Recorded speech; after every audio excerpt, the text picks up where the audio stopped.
if he wants to stick with that kind of strategy. Looking at his stack, only 4% of the chips in play currently. I certainly think would be something that he can do with the upper part of his range. And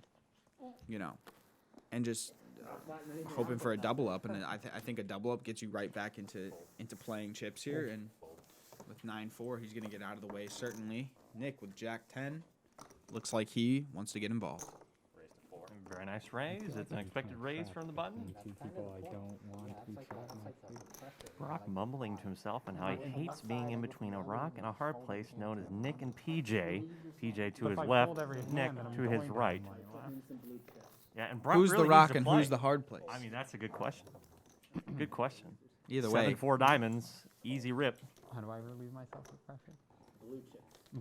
But that's the problem for Brock. He has to play hands. He has to play hands. I mean, the problem is that he's going to have to play hands, because if he just continues to fold into PJ like this, PJ is going to continue to rip hands just like this and pick up middle pair.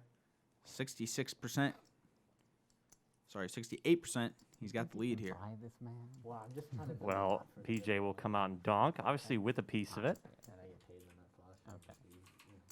2,500, and now on Nick. Nick kind of think he has some backdoor equity, and I could see him making the call, or he'll choose to raise to 8. And a quick call here from PJ, obviously with a part of it. But I will say if a big card comes off, like a jack, which will give Nick the lead. Now Nick could find a sneaky check here potentially. Equity went down a little bit. Yeah, but PJ, unless I had the jack. Right read. Well, is he? So it is a check, and it is a bet by Nick of 12, and I think this is, even with his bluffs, I think this is a line you have to take. If the ace comes off, I think you have to bet. And I think this may just get a full from PJ. I mean, is he really going to try and sort of level in and try to make a read here, thinking that he's just betting a draw? I mean, there are draws that have not gotten home yet, and PJ would be ahead of some of them. And he is going to get paid here. This is interesting.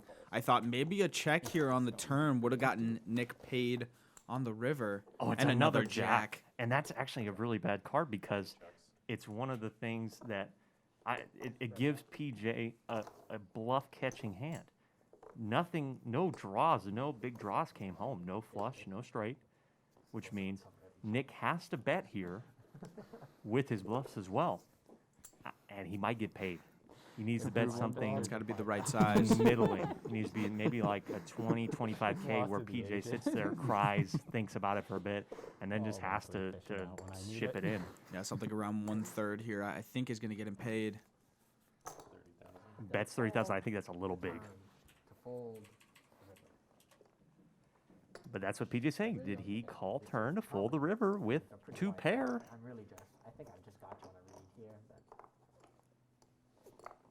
Makes sense to me, right? Makes sense for play. I don't have a lot of hands with you.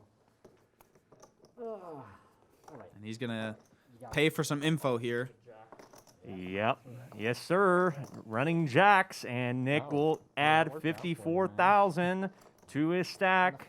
It's a reasonable call by PJ. It's absolutely a reasonable call if you feel like you have somebody on a read like that, especially I think somebody that you haven't played a lot of hands with, and you feel like you have them on a read. I don't blame him for paying for that information.